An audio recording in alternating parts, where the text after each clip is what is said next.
Hi guys, are you ready to find out what the top secret mission is?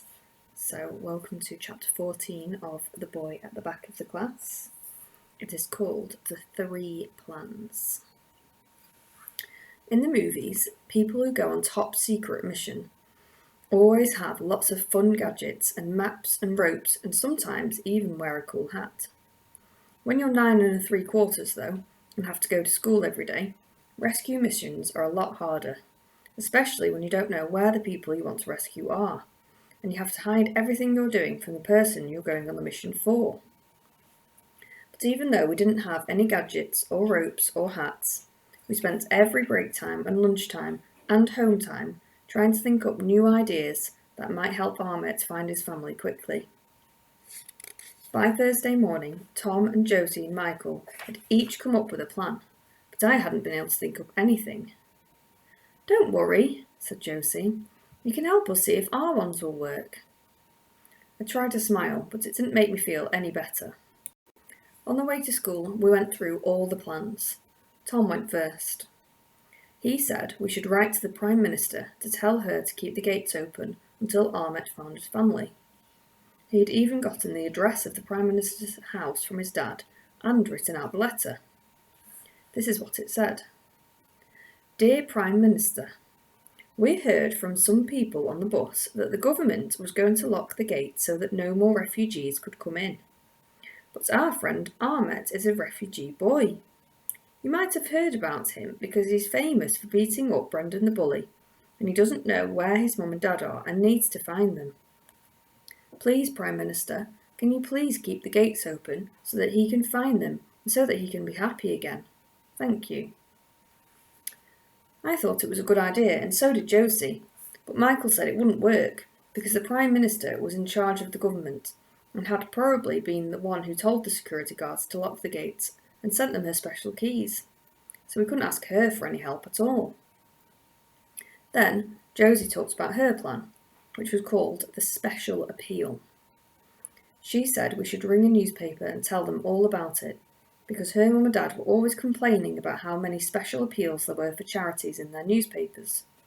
And once the appeal went out, Ahmet's mum and dad would see it and get in touch. Josie had written the special appeal out and made it as short as possible so that the newspapers could print it quickly.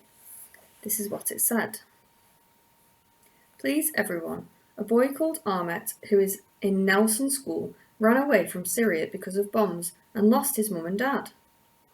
If you see a man and a woman who looks like this, is their son or your Ahmet's mum and dad, please ring Mrs. Khan on the telephone number at our school, which is below. We need to find Ahmet's family before the gates are locked. This is why this appeal is so special." I'm going to show you what that looks like.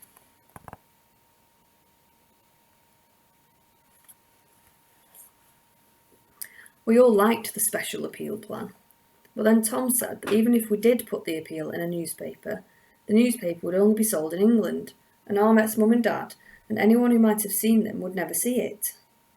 He knew because he lived in America, and so he only ever saw American newspapers, and that's what it must be like in all the countries of the world too. Then Michael told us about his plan. We should write to the High Court, to the judge sitting in the highest chair in the land, and ask them to order all the security guards to open the gates when they see Ahmet's mum and dad. It's called an appeal too. I've heard my mum talking about them because her law firm are always doing them for people. I'd ask her to help Ahmet, but she's always complaining about how much work she has to do, and she charges hundreds of pounds an hour." "But we can't afford that," cried out Tom. "I know," replied Michael, rolling his eyes, "which is why I'm saying we should do the appeal ourselves."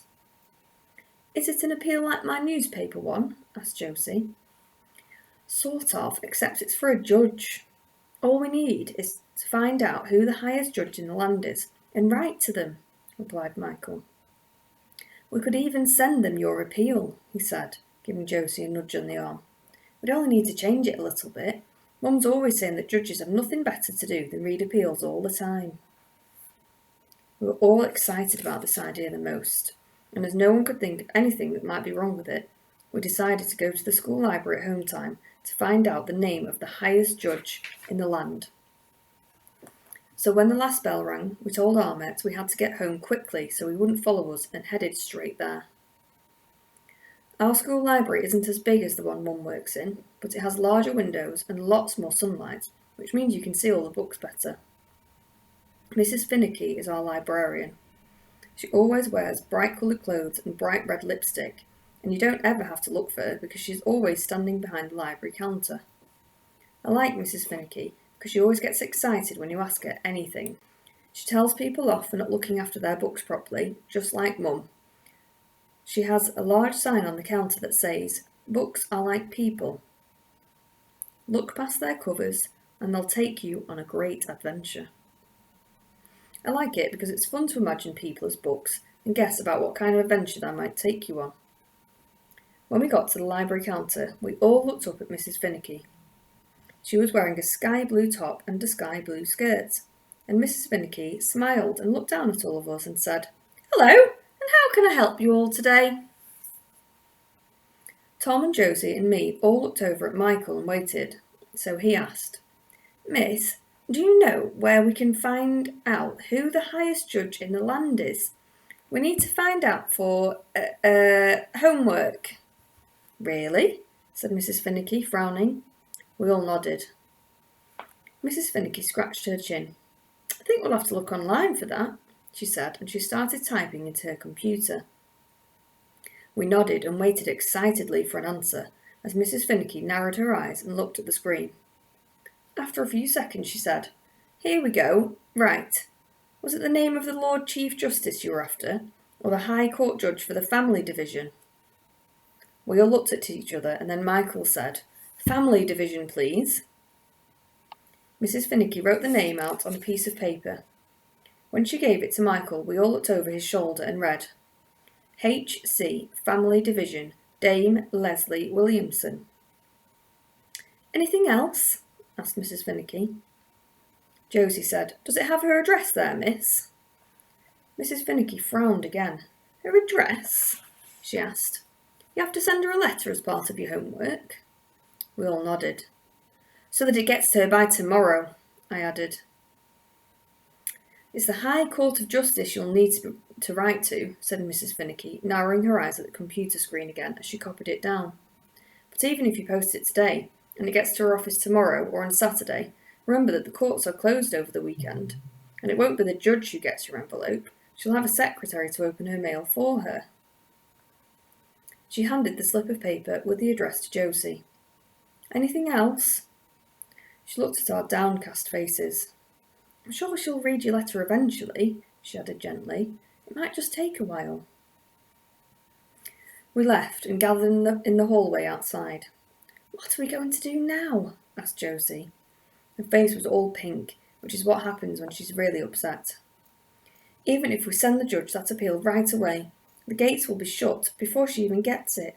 It's already Thursday, and after this weekend is over, we'll only have 5 more days."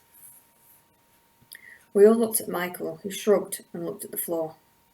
"We've got to think of another idea," said Tom urgently. We all nodded, but I felt sick inside. I was scared that Ahmet's family wouldn't be found in time. We were all silent on the bus ride home that afternoon. Everyone was thinking, hard, but I could tell from all our faces that none of us had come up with anything. I felt the worst, because at least everyone else had thought of something. I hadn't come up with a single plan. Now I know it was because my brain just wasn't ready to think of anything then. It wouldn't be ready until the weekend, but when it was, it came up with a plan so fantastic that nobody could say no to it, not even a judge sitting in the highest chair in the land. So that was the end of chapter 14. So chapter 15 is called The Greatest Idea in the World, and I will read you that one tomorrow. Bye bye.